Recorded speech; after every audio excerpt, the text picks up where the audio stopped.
जीवन में जब भी हमारे समक्ष संकट आता है तो हमारे पास दो मार्ग होते हैं। पहला मार्ग भयभीत हो जाना, दूसरा मार्ग साहस के साथ उसका सामना करना। दोनों का मंतव्य एक ही है, लक्ष्य एक ही है, आत्म सुरक्षा, जीवन रक्षा। किंतु भय को दुर्बल माना जाता है और साहस को आपका बल माना जाता है। कारण यह है कि भय ये केवल एक प्रतिक्रिया है, वही साहस ये एक निश्चय, एक प्रतिबद्धता है। और साहस के साथ यदि संकट का सामना आप करोगे तो हो सकता है उस संकट का सदा सदा के लिए आप दमन कर दो। क्योंकि संकट जब आता है सर्वप्रथम हमारा द्वंद्व होता है यहां मन। उस संकट का सामना हम यहां करते हैं। यदि इस हृदय को, इस मन को साहसी आप बना दो तो इसमें कभी भय नहीं आएगा और उस संकट का सामना करना सरल होगा, विजय प्राप्त करना सरल होगा। इसलिए निश्चित रूप से साहस अधिक श्रेष्ठ है। जीवन में जब भी कोई संकट आए तो साहस के साथ उसका सामना कीजिए और मेरे साथ प्रेम से कहिए राधे राधे। एक गैया और एक बछड़े में कैसा संबंध होता है।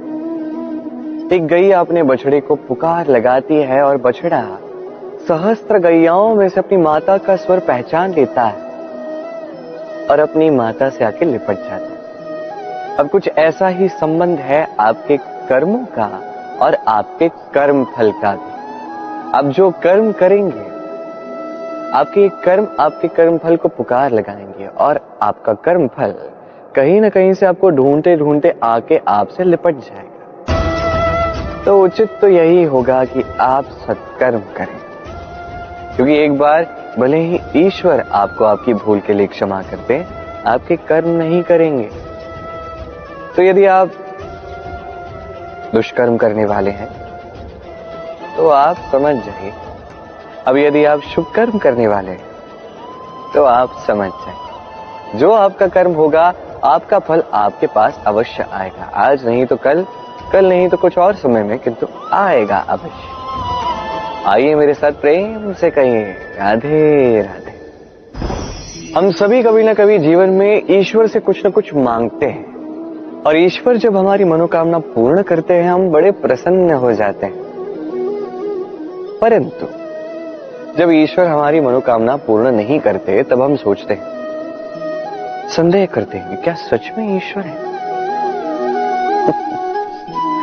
आपको एक बात बता दूं, यदि आपने ईश्वर के समक्ष अपनी इच्छा रखी, अपनी मनोकामना रखी और ईश्वर ने वो पूर्ण कर दी, इसका अर्थ ये है कि ईश्वर जानते हैं कि आपको इसकी आवश्यकता है।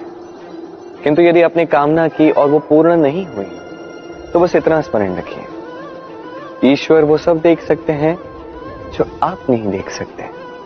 दूसरा कारण ये है कि ईश्वर ये बात भली भांति जानते हैं कि जो इच्छा आप रख रहे हैं वो इच्छा आप स्वयं अपने बल पर पूर्ण कर सकते हैं। तो यदि आपकी इच्छा ईश्वर पूर्ण करते हैं तो उन्हें धन्यवाद कहिए। यदि इच्छा पूर्ण नहीं करते हैं तो और भी धन्यवाद कहिए, क्योंकि वो आपके लिए या तो अच्छा कर रहे हैं या तो आपको उतना योग्य समझ रहे हैं कि आप स्वयं अपनी इच्छा, अपने स्वप्न पूर्ण कर सकते हैं। अपना कर्म करते जाइए, जीवन में आगे बढ़ते जाइए और मेरे साथ प्रेम से कहिए राधे राधे।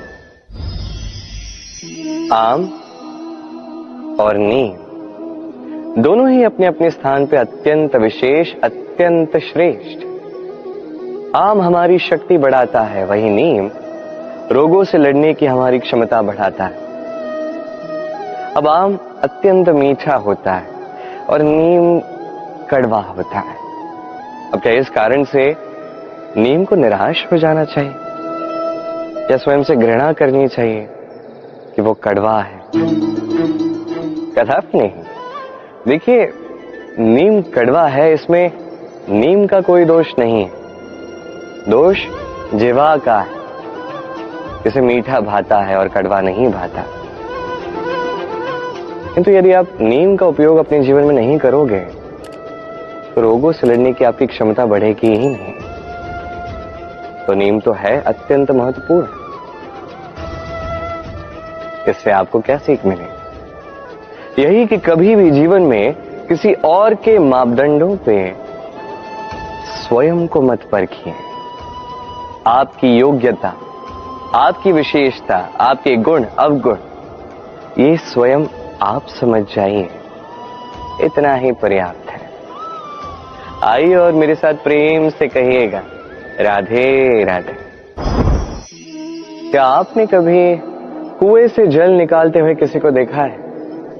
एक पात्र को रस्सी से बांधा जाता है, उसे कुएं में डाला जाता है, खींच के तब जल प्राप्त होता है। सरल सी बात है, परंतु कभी ये सोच के देखिए, कुएं में पात्र डालने के पश्चात यदि पात्र सीधा ही रहे तो वो जल में प्रवेश कर ही नहीं सकता। ना जल उस पात्र में प्रवेश कर सकता है, उस पात्र को झुकना पड़ता है, तब जाके जल उसमें प्रवेश करता है, तब जाके खींच के आपकी प्यास बुझती है। अब इसमें जीवन की एक अमूल्य सीख छिपी है, एक सीख जो संसार के हर एक व्यक्ति के लिए महत्वपूर्ण है, और उस सीख का नाम है विनम्रता। संसार में हर एक व्यक्ति को विनम्र होना चाहिए। आप स्वयं को विनम्र बना दीजिए, आपको बड़ों का आशीर्वाद भी प्राप्त होगा, सफलता का साथ भी प्राप्त होगा। आप विनम्र नहीं, कुछ भी टिकेगा नहीं। तो विनम्र रहिए और मेरे साथ प्रेम से कहिएगा, राधे राधे। कभी आपने सोचा है कि वो क्या है जो आपको आगे बढ़ने से रोकता है? जैसे कि आप मार्ग से चल रहे हैं, पांव में मोच आपको आगे बढ़ने से रोकती है। वैसे ही जीवन में छोटी सोच आपको आगे बढ़ने से रोकती है। देखिए, यदि एक चाक है जो टूटी हुई है, वो आपको मिट्टी के पात्र नहीं बनने देते। उसी प्रकार किसी से ईर्ष्या करना आपको महान नहीं बनने देता। मैं ऊंचा हूं और वो नीचा है, ये विचार कभी आपको ऊंचे उठने नहीं देता। मन से सारे विकार, ईर्ष्या, मोह, लोभ, लालच सब निकाल फेंकिए। इस सोच को बड़ा कीजिए, सकारात्मकता लाई और पूर्ण समर्पण से कर्म करते जाइए। महानता और सफलता दोनों आपके कदम चूमेंगे। तो आइए और मेरे साथ प्रेम से कहिएगा, राधे राधे। जीवन में जब भी हम किसी ऐसे मार्ग पर चलना चाहते हैं जिस पर कांटे हैं, छोटे कंकड़ हैं जो चुभ सकते हैं, तो हम क्या करते हैं? हम पादुकाएं पहनते हैं और तत्पश्चात हम बड़ी सरलता से उस मार्ग से चल के जा सकते हैं। किंतु यदि पादुका और पांव के बीच कोई छोटा सा कंकड़ आके फंस जाए तो हम कोमल से कोमल मार्ग को भी नहीं पार कर सकते। कुछ समझे आप? इसका सार यही है कि हम बाहरी युद्ध जीत सकते हैं, वहां पे सफल हो सकते हैं, किंतु उससे भी कहीं अधिक महत्वपूर्ण और कहीं अधिक कठिन आंतरिक युद्ध होते हैं, आंतरिक कठिनाइयां होती हैं। लोभ, मोह, क्रोध, लालच, भय, यदि ये आपके भीतर हैं तो अब संसार के किसी भी स्तर तक पहुंच जाइए, कितना भी बड़ा युद्ध जीत जाइए, आपको संतुष्टि नहीं मिलेगी। तो सर्वप्रथम स्वयं को सुधारें, तत्पश्चात इस संसार को जीतें और उससे पहले मेरे साथ प्रेम से कहें, राधे राधे। कभी कभी हम किसी कार्य को आरंभ करने के विषय में सोचते हैं, फिर और सोचते हैं, फिर और सोचते हैं, सोचते ही रह जाते हैं। देखिए, ये अनुचित नहीं कि हम किसी कार्य को आरंभ करने से पूर्व उसके विषय में सोच विचार करें, उसे समझें, ठीक है, किंतु सारा समय इसी में व्यर्थ करना उचित नहीं। यदि आपने अधिक समय लगा दिया तो समय आपसे रुष्ट अवश्य होगा, और क्यों ना हो, आप समय को नष्ट कर रहे हैं, ये उचित नहीं। देखिए, निश्चित रूप से सोच विचार कीजिए, आकलन कीजिए, पूर्ण रूप से कीजिए, किंतु ये भी स्मरण रहे कि उस उचित समय में आपको कर्म आरंभ करना है। सोचते ही रहोगे तो कर्म आरंभ नहीं कर पाओगे। और ये समय अत्यंत बलवान है।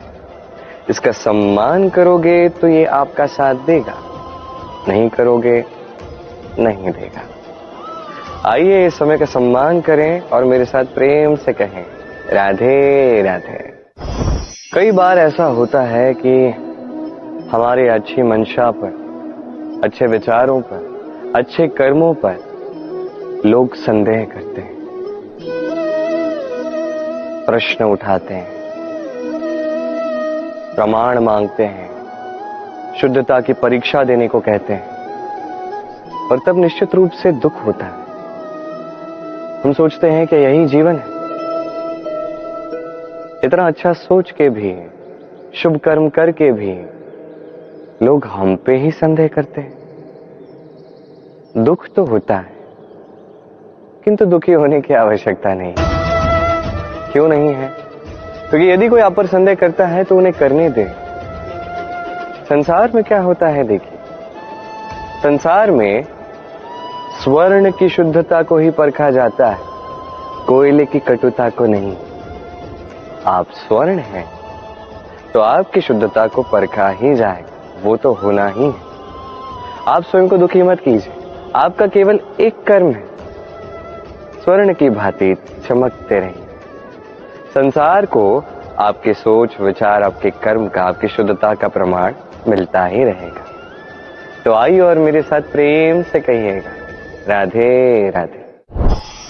कई बार ऐसा होता है जहां लोग हमारे सत्य को अस्वीकार करते हैं और लोगों की मिथ्या बातों को स्वीकार कर लेते हैं, वो भी बड़ी सरलता से।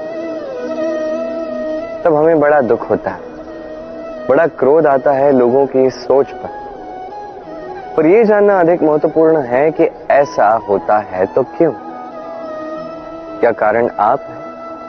क्या आप में कोई दोष है? कदापि नहीं। कारण यह है कि सत्य, इस सत्य का मूल्य कहीं अधिक है। इतना अधिक है कि कई बार बड़े से बड़ा धनी भी इसका मूल्य चुका नहीं सकता। वहीं बात की जाए यदि मिथ्या की, तो इसका मूल्य बहुत छोटा है, बड़ी सरलता से, इसलिए मिथ्या सब में बिक जाता है। आपका कर्म सत्य कहूं तो ये नहीं कि आप सोचते रहें कि लोग आपको क्यों नहीं समझ रहे, आपके सत्य को क्यों नहीं समझ रहे। आपका कर्म है अपने सत्य के साथ